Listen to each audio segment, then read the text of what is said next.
It's my great pleasure today to introduce three members of our congregation who will be offering the sermon reflection time. As most of you know, about a month ago, 5 of us from St. Paul's, including myself, went to Haiti. And today is our Haiti Mission Sunday, where we're going to hear reflections about that experience and what it means to our faith and our sense of God's presence in the world and in our lives. And then following the service, there'll be a more extended opportunity for conversation and reflection and slides from the trip in the library. So our first of 3 speakers today is Christine Anderson. She'll be followed by Daisy Girafalco and Amanda Hubbard, all of whom were part of the team which traveled this year. Christine. Good morning. This was my second trip to Haiti, the first being 2 years ago with the Parish of the Epiphany. It was so wonderful to go back, to spend time in this lovely country, and to reconnect with Haitian friends. First, I want to thank all of you. The outpouring of love, prayers, and support from the parish was overwhelming. I know for some of you this outreach project probably seems distant and maybe not something you were connected to because the work is done far away and it's a place that's very unfamiliar. But please know that we felt connected to all of you. The thoughtful cards, donations of money and supplies, time spent making fabric bags and bean bags, and your prayers and well wishes were much appreciated. It really made a difference having everyone's love and support. There may have only been 5 of us in Haiti, but all of St. Paul's were there in spirit. Speaking of spirit, the Dominican-American author Julia Alvarez writes about Haiti resilience and spirit in her book, A Wedding in Haiti. She says, Haiti is what cannot be erased in a human being, not with slavery, not with centuries of exploitation and bad management, invasions, earthquakes, hurricanes, and cholera. It embodies those undervalued but increasingly valuable skills we will need to know how to survive on this slowly depleting planet. Endurance, how to live with less, how to save by sharing, how to make a pact with hope when you find yourself in hell. I am so grateful to have been a witness to this spirit yet again on this trip. And each and every time I go, and I will go back to Haiti, it will continue to inspire me. So why do I feel so drawn to Haiti? Well, when I go, I get back way more than I give. I develop a profound appreciation for all aspects of my life, being around others who are so grateful, yet living with so much less than I have. And I have fallen in love with the country. Haiti has so many problems, but it grabs your heart and it doesn't let go. Like Alvarez says, the people keep plugging along despite poverty, lack of effective government, horrible infrastructure, and repeated natural disasters. Despite that, they're caring for their families, building communities, getting an education, and trying to make life better, even in the face of such hardship. They are doing so much with so little, and that perseverance also inspires me. This trip, I only spent 3 days working at the mobile medical clinics with the Epiphany. But I remembered very quickly why it is an important way of serving the people of Haiti. Mobile medical clinics are set up at locations determined by the Haitian Ministry of Health. We have doctors, nurses, nurse practitioners, translators, a pharmacy staff, and other support staff made up of Haitians and Americans. And it is an amazingly efficient clinic, which sees between 150 and 300 patients each day. Complaints range from simple problems like infections and wounds to chronic complaints like back pain, reflux, diabetes, hypertension. We also see some serious things, including this year a woman who had tetanus. And then there are patients with problems who either need surgery or just need more care than we can provide. These people are referred to the local hospital, but it's unclear how many ever get there because of lack of money or transportation. During my first trip, I found the clinics physically and emotionally draining. But after just a few hours this year on the first day, I remembered why I love that type of work. It allows a connection with the Haitian people, which is unique and special. And for me, it's a spiritual experience. A week and a half ago on Maundy, Thursday, Chris talked about how Jesus washing the feet of his disciples was a way to invert the social hierarchy. I did literally wash someone's feet in Haiti, a man with a wound on his foot that needed care.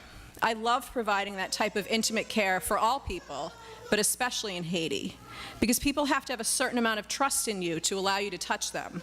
Having to get down on the floor, which was dirty, putting my hands on a dirty foot, and doing my best to gently clean a sore was powerful, and the trust that man placed in me was humbling. Chris also talked about how the Eucharist reinforces our equal dignity before God, because God loves all of us, no matter what our social standing, occupation, or the color of our skin. Whether we're a poor servant in biblical times or the Son of God, or a well-educated white nurse practitioner from Bedford, or a poor black elderly farmer from the mountains of rural Haiti, we are all God's children. The act of laying your hands on someone to provide care, looking into their eyes, asking them what's wrong and how you can help them, it's a symbolic foot washing for me. It reminds me in my heart that we are all God's children and nothing else should matter. Where you live, what you do for work, what country you live in. I love Haiti for many reasons, and I will always be grateful for each trip there and how each time the people and my experiences bring me a little closer to the heart of God. Thank you.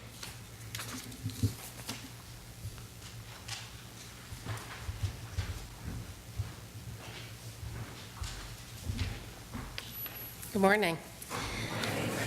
So this was my first trip to Haiti, and even as I stand here, there's a part of me that can't believe I did it. Midweek, I had the opportunity to go into the mountains with the Children's Nutrition Program and Chris Wendell. We forged the river in our SUV, feeling kind of badass, according to Chris. Then almost instantly, the terror of climbing the mountain descended upon me. I prayed a lot, going up narrow roads with a ledge seemingly always on my side of the SUV. Then we came upon a village in the mountains and met our hostess, Regina. In my life, I've had the opportunity to meet some wonderful people who give their time or their lives to the greater good. None of those people have I thought of more than Regina, the monitrice, whom we met and spent this half a day with. We came upon her home, and it was evident that she was preparing for our arrival. Regina was in a sparkling white CNP shirt. Her home was spotless. Her baby was dressed in his finest, including a delicate white cotton cap. And her absolute pride and joy about doing her work was contagious. The dirt ground around her home was swept meticulously so that ours were the first footprints to fall upon it when we arrived. We witnessed this when walking with Regina as we came upon a woman who had 6 children, and one of them Regina had saved twice. When we approached the house, we realized that what we were going to come upon would be something I had personally never witnessed before. I stood in stunned silence as I saw Regina go about her job with the authority and directness of a military commander. She descended upon this family addressing the needs of the one little boy that was her charge. She fed him, bathed him, weighed him, all the while remaining so focused. She'd saved this baby from malnutrition twice with her intervention and the support of CNP. Twice, and he was not 1 year old. It was in those mountains that I watched a hero at work. Regina has her love and her compassion to give her community. She has her knowledge and her pride, and with all these, she saved a life. Not with money or donated material or items, but rather with her commitment to her work and to this one child, and many others like him, like he was her own. I've told this story of Regina more than any other experience I had while I was in Haiti. I think it's because it was the contrast of the scene with these 6 children and their very ill mother in extreme poverty, unable to feed or clothe them as they needed to be. And at the same time, I was standing by the side of a house looking over what was possibly the most beautiful scenery I've come upon, never-ending blue sky, the sunshine in the mountains. It was spiritually shocking. Where was God during all of this fear and want? How could he have allowed this to happen? It was then that I recall when early in my knowing Chris, I lost my cousin to mesothelioma, leaving 2 young men in their 20s without parents. I asked him how it could be so unfair, and he said, God isn't in the fairness business. But on the mountain, I realized God is about putting people together to emulate him, support one another without judgment, allow for trying and failure with the tools and encouragement to try again and to love unconditionally. I've since reflected on how Regina could do her job with such a positive nature and determination, and it's clear that she has a strong faith. Surely her mission is lifelong, and she's a woman of God in her community. Her smile and her pride in her work clearly reflect this. In my work as a child care provider, I'm faced with difficult circumstances with families. Is it the same as Regina? Absolutely not. But I learned from her that staying firm in your beliefs and faith, having goals and supporting those who struggle around you and empower the community is sometimes the only thing you can do, and that's more than enough.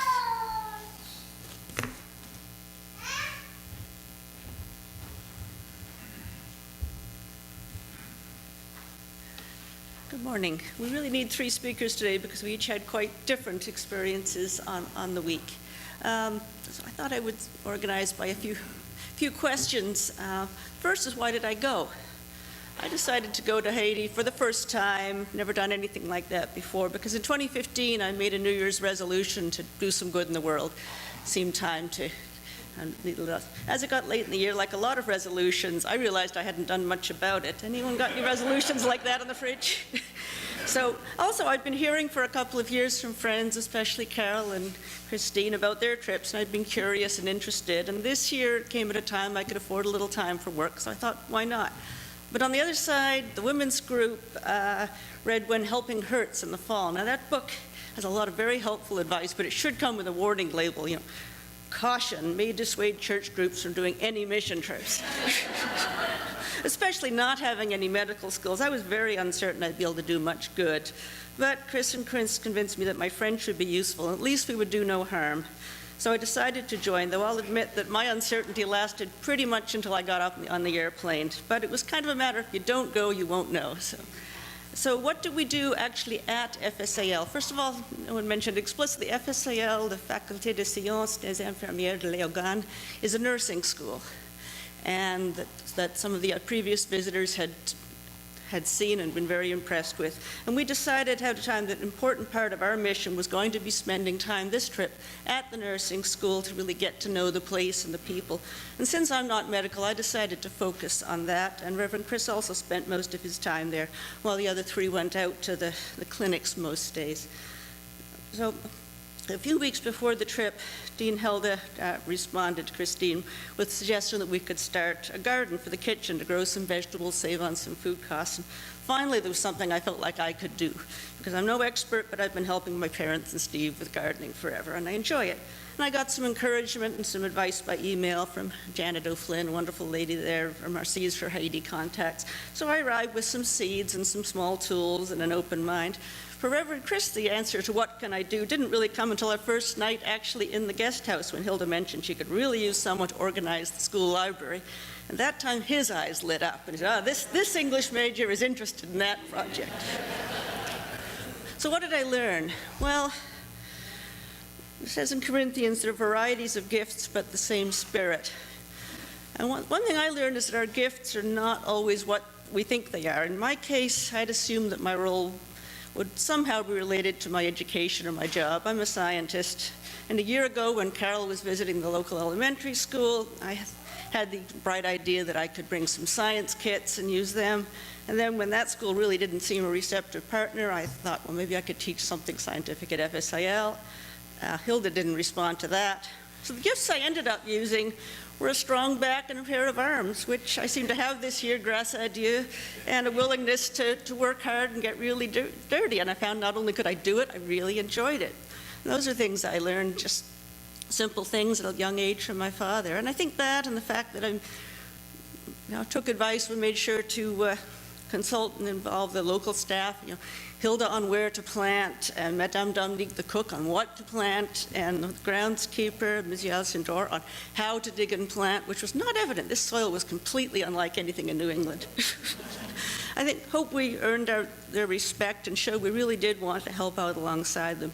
And the project went better than I'd hoped, and I got more satisfaction out of it than I ever do at my job in recent years. And I'm very happy to report not only the plants seem to be growing well, but the locals have even expanded a little already, and that tells me they've really taken ownership of it, which is what needs to happen.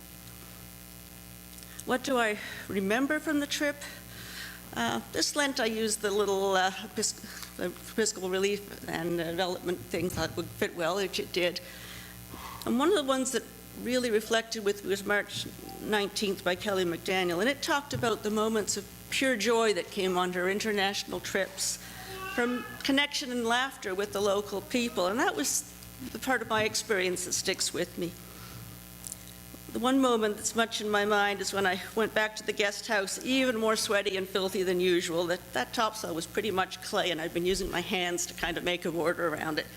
So after scolding me for not washing my hands near the garden, Orpha and Colleen, who worked in the guest house, took me out back and used a basin of water to try and clean my hands before they would let me go to the nice bathrooms.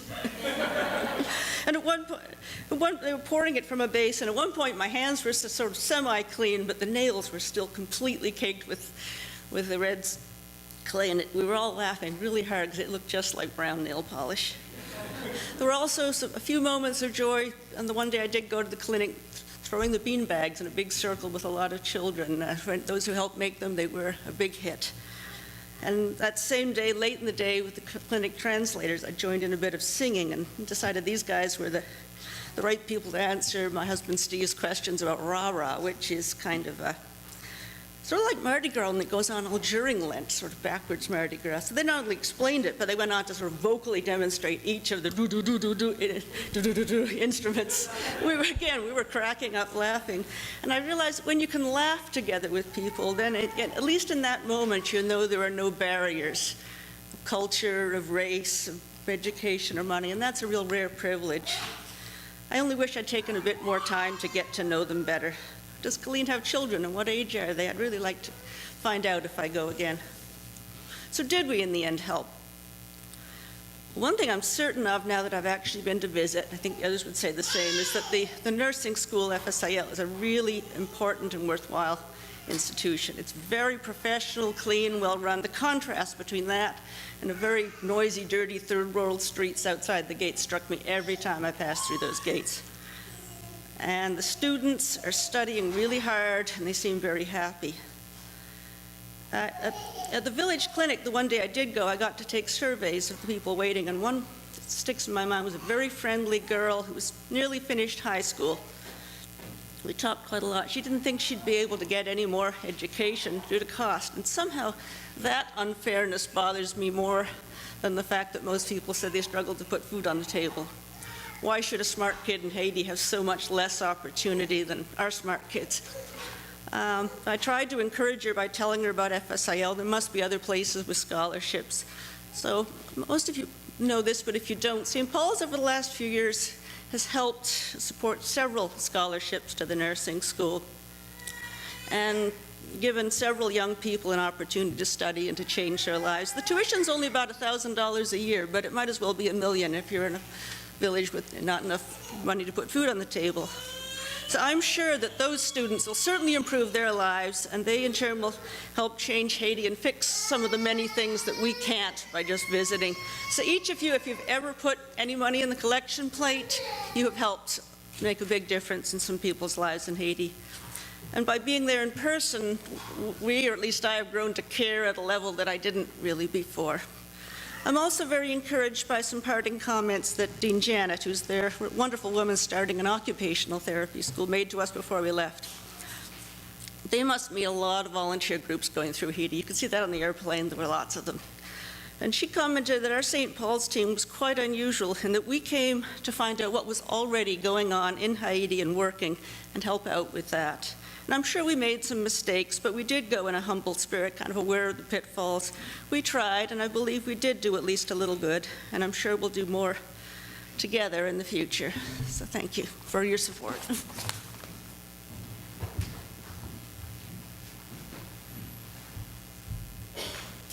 Thank you for those wonderful reflections. I was just spending the whole time reimagining some of the scenes that we shared together. I want to end this reflection time by just making one comment. Amanda just mentioned that there are many volunteer groups that go to Haiti. we see them on the airplanes, and we all have T-shirts, right? You wear your kind of group T-shirt when you go. Christine was telling me that at a previous trip, there was a group going that had a T-shirt that said something like, "Bringing Christ to Haiti." And I just cringed when she told me that. You know, Christ is already in Haiti. God is already there. And it is just a remarkable experience. It's an experience of the Holy Spirit to be brought into relationship with brothers and sisters on this planet whose lives are so different than the lives that we lead, and yet whose lives are also so similar in terms of, you know, who we are and what we want for ourselves and for our communities and for the world. And it was this really wonderful privilege to be invited to share a week of life in this totally different part of the world, and to feel invited and welcomed, to be able to be of some use, and to learn and to be educated even more than we were teaching or educating those whom we met. And I think that all three of you kind of touched on that in how you shared your reflections, and it was really true for me. I was just really struck by that. So I thank the whole church for everything that each of you did. Even you young people who sewed bean bags, or if you made a financial contribution, or if you just offered a prayer, or wrote us a note. Those notes were awesome. Thank you. Really, you helped make this possible. And this relationship continues into the future.